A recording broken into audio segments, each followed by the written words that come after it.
Good morning. My name is Joe. My pronouns are he and him. Yeah, the week that our province celebrated the hypothetical end of COVID, I got COVID. Behind the trend as usual. So I'm here and you're there, and this is not how I wanted this day to go. But me and my family are safe, relatively healthy. We have much to be thankful for. So how's your bomb shelter coming along? I like to start off my sermons with something lighthearted, but that one falls pretty heavy. Not so veiled threats of nuclear war coming from the other side of the planet this week. The morning I wrote this, the headlines were about an attack on a nuclear plant. Accidentally or on purpose, it feels like this whole thing could go sideways real fast. It brings to mind Cold War days, air raid drills, children taught to hide under their school desks, stories for some of us, memories for others. Scary, traumatic stuff. Of course, the direct danger is present and ongoing for the people of Ukraine and Russia. The bombs are falling. People are dying. Refugees are fleeing, and armies are advancing. My God, why have you forsaken us? How long must we sing this song? I'm not making any kind of comparisons, but we do have our own very real and present dangers in our community as well. As I said, this week my family is isolating due to positive COVID tests. We're fine. Our symptoms have thankfully been mild. But seeing that unwelcome stripe on the COVID test, that's a sobering thing. I'm so grateful for the protections we've received through the vaccine and boosters. And I'm well aware that our hospitals are still full of people struggling with this disease.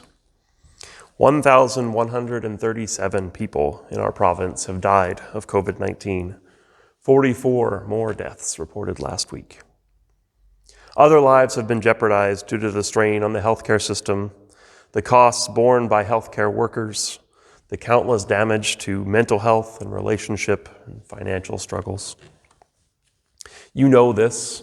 And you know that the end of the restrictions won't make any of this go away.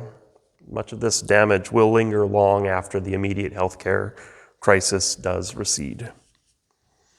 Within all of this, we enter the season of Lent with a call to move from security to generosity. Focus statement. As we seek God's way, we move from prioritizing our personal security to living with generosity towards our neighbors. Gotta say, in my gut, I want to reject that call. I long for security.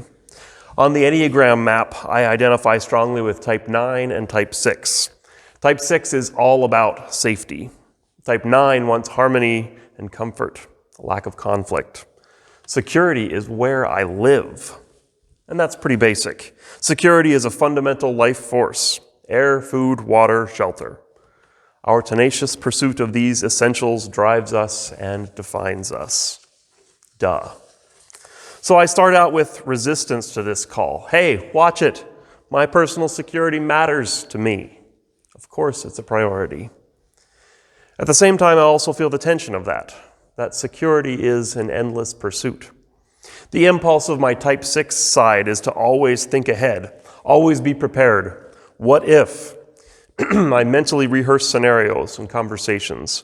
I thrive on predictability, patterns, and control. That can be a gift. Before I had even tested positive for COVID this week, I had plans in action for this scenario, this video sermon. I knew all the things that needed to be covered if I couldn't be at the church service today. Everybody relax. I have a plan. But the what-if contingency planning can quickly spin out of control. Well, I need multiple plans. I need backups and backups to my backups. I have to constantly reconfigure. I have anxiety over details that I might have missed, worries about not having planned far enough ahead, shame because I should have known this was coming. I should have done more to avoid this in the first place. And all of that planning puts me at the center of the story as I'm telling it to myself. I have to make sure everyone knows that I have COVID so they don't think that I'm just letting them down. I've been at the center of most of the planning of the details for this service. Maybe I'm essential. Maybe I should push the edges of my COVID quarantine and show up at church anyway. Maybe we should just postpone the whole in-person thing for another week. How can they possibly have church without me? That's ridiculous. But the thought did cross my mind for a second or two, as did the other side of the pendulum swing. Get real. They won't even notice if you're not there. It's just a sermon. It's not like you actually matter. Ouch. I've been playing this game long enough to recognize when I'm playing it sometimes, but still. That's the trap of type 6. Because of my constant pursuit of security, I am constantly feeling insecure, always aware of just how close to the edge I am. It's an illusion, of course.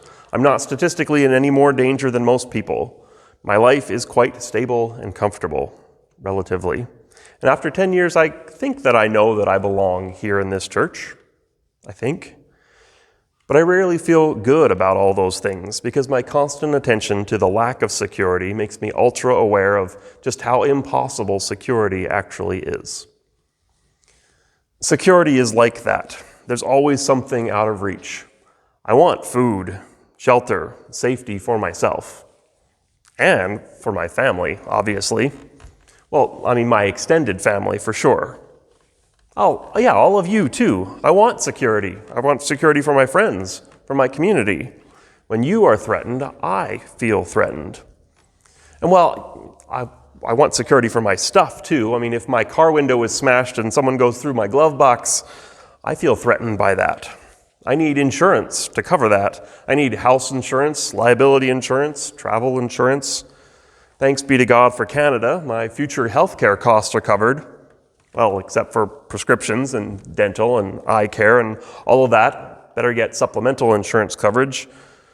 And of course, I need to secure my future, solid pension or retirement investments. And obviously, it's not just my future. I need life insurance. I need to know that my loved ones will be taken care of after I'm gone. Life insurance. I get it. I have it. I have benefited from it. But come on, humans, we are mortal. We have limits. Secure your future, as if only. That's the illogical spiral of security. Always another level to protect. Always another reason to feel insecure. That same spiral operates on the collective level. We start out wanting to protect our loved ones, and before long we are talking about securing our borders, protecting our freedoms, defending our way of life. That pattern continues. Security for me and mine expands until it comes at the cost of or creation of insecurity for others. This war in Ukraine is driven by real or imagined threats to the security of Russia, or at least threats to its leadership, which is not all that different from wars in Afghanistan, Syria, Yemen, Palestine. My government supports wars of security. My tax dollars buy weapons of defense. My security causes harm and loss to others. Security is a basic human need, a fundamental right, and it is a heck of a drug. As we enter Lent, we again hear this famous Jesus story, the journey into the wilderness, 40 days in the desert with no food, no preparations. What stands out to me today is that this is the opposite of that security spiral. Jesus is placing himself in harm's way intentionally. The wilderness in the Jewish tradition isn't evil itself. It's often a sacred place. It's where the prophets encounter God. But wilderness is wild, unsettled, testing the limits of endurance. The wilderness around Galilee was a place of bandits, wild animals, few resources, little shelter. Jesus is intentionally placing himself at the heart of insecurity, vulnerability. In his confrontations with the caricature of evil, the tempter picks up on this right away. You know, you don't have to be hungry. You don't have to be weak. You don't have to be unguarded. You could fix this. You could use this. You could defend yourself. You could shape this to your benefit. You could be in control. And to each temptation, Jesus responds, there is more to life than what you're offering. There's more to life than bread, a full belly. There is more to life than authority, raw power, and domination. There's more to faith than not falling, protection from harm. That's Jesus' introduction to his calling, the repeated insistence that there is more, the demonstration that security, physical, emotional, even spiritual safety, is not his goal. His goal is wholeness, unity, oneness with God, with people, with everything. The scriptures that Jesus keeps throwing back at the devil are from Deuteronomy 6, the Shema. Hear, my people, Yahweh is our God, Yahweh is oneness. You shall love your God with all your heart, all your soul, and with all your might. Wholeness. God is one, and the invitation is to wholeheartedly join in God's oneness. Episcopal priest Cynthia Bourgeau says that the goal is personhood, to be one in whom the whole resounds. Here I go again, preaching about something before I fully understand it. Personhood is to be one in whom the whole resounds. Per meaning through and sone meaning sound. A person has sound moving through them. Resonance. Many of us have felt that kind of resonance with the whole through the Ukraine crisis. This is not our fight in some ways. It's half a world away. We are still feeling it. We're feeling the tension of imminent invasion, feeling the fear of those being bombed, feeling the courage of leaders rising to the occasion. Yes, that is right and good and true. Feeling the people giving themselves fully to the struggle, with conviction, with righteous anger, with compassion, with resilience, with mercy. That could be me. I would like to see myself responding in that way. What can I do to join in with that? I stand with them, even from here. The world is resounding with the trauma of Ukraine. And that's terrible, and it's beautiful. It's also quite limited. We're with you, but only so far. We can't poke the bear too much. The bear has nukes. We don't want to escalate. Understandable. Seems like good strategy. Our security is at risk, and that is important. And our need for security is putting a damper on our resonance. That's what the security spiral does. It cuts off our resonance. It leaves us muted and diminished, tuned out to the vibrations of the world.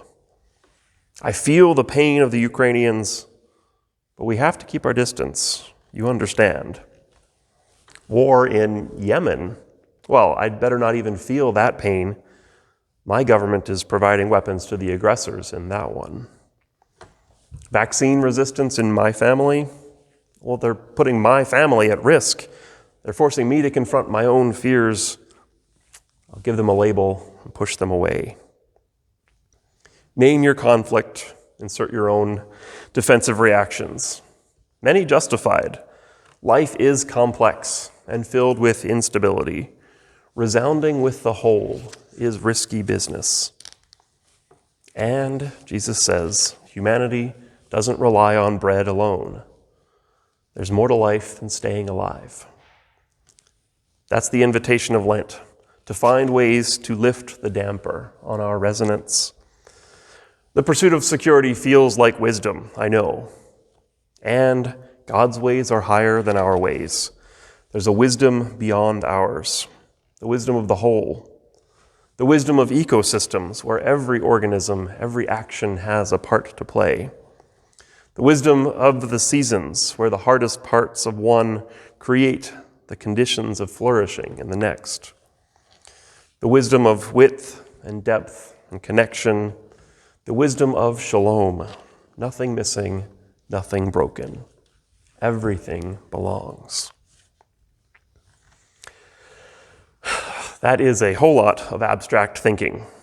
Let me try to bring that back down to earth. A lot of us learned that Lent is about separation, about giving something up, using sacrifice to demonstrate a longing for God, and creating space to hear God's voice. There is a place for that. Jesus left the distractions of his home to focus on God's presence in the wilderness. Separation and sacrifice can help us to love God with our heart, soul, mind, and strength, to resonate with the whole. But the point was never about the separation. The point was the connection. There are lots of ways to resonate with the fullness of God. God is in the wilderness, and not only in the wilderness. My high school English teacher used to say that prepositions are anywhere a mouse can go. And of course, that is where God is as well. And so while you may want to give up something for Lent, I'd like to suggest some other prepositions that may be equally helpful in tuning in to the Spirit and resonating with the whole. Give instead, a favorite of my pastor friend Ingrid. She'd suggest that you might complement giving up something for Lent by also taking on something for Lent, usually a spiritual practice.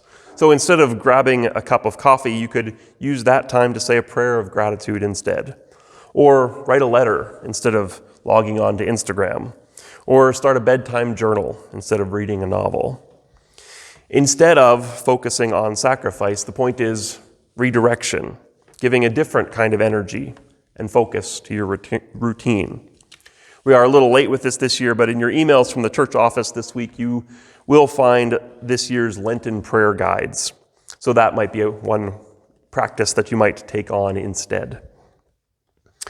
Or maybe, as our theme for today suggests, you could be intentional about moving from security to generosity by giving something away for Lent. Instead of building that bomb shelter in your basement, give that money to international crisis relief. Find a new nonprofit to support and learn about. Take a risk. Donate something that would truly benefit people on the other side of a conflict. Or maybe you have something that's been getting in your way that might be helpful to someone else. You can combine the Lenten purge with a connection with someone else. There are lots of good options for generosity, lots of different kinds of gifts and ways to make space for giving away. Those are still pretty traditional Lent suggestions, so here are a couple more that are further outside the box. I like this one. This year for Lent, I'm just giving up. That's meant to be a joke, but it might also be good spiritual practice. Some of us are very invested in effort and solutions. I can fix that.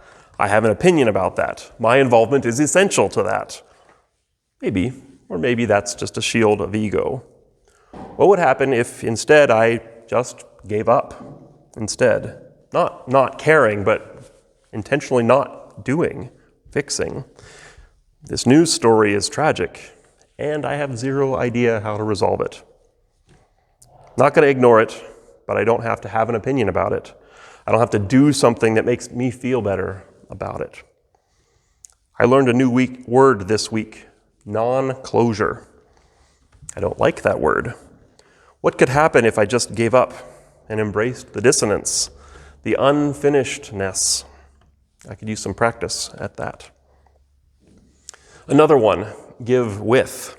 This one doesn't even have to be uncomfortable. Direct connections with people who are not me is a great way to resonate more with the whole.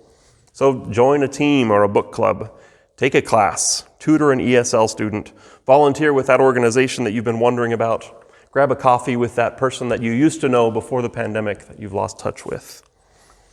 Wear a mask, obviously. There are still 350 people in the hospital with COVID. But find a way to connect. Other people contain different parts of the whole. One final preposition for Lent, give yourself to something. Maybe that's something uncomfortable. Instead of turning away, I might research the war in Yemen and my conflicted connections to it. Or it doesn't have to be something heavy. It could be something that you've had a passing interest in, but haven't taken the time for. I'm not a quilter, but some people love it. Maybe I'll join the quilters for a while to see where that passion comes from. Or maybe it's a new challenge or goal, or something fun that you haven't been able to do for a while. A cause you've been meaning to research, a culture that you would like to understand better. Maybe it's as simple as making space to listen to whatever it is that's going on inside you. Engage, invest yourself, join in, and get close enough to feel the vibrations. Whatever draws your attention to the whole resounding in you. Another word for that is communion, the sacrament of unity with God in Christ. The bread and juice remind us of Jesus. God embraces this life. God shows up in flesh and blood, and we are invited to join in, to eat and drink so that the body of Christ becomes part of our bodies. And somehow we also become the body of Christ, heart, soul, mind, and strength. Eileen is going to come and lead us in the ritual, l'chaim, to life.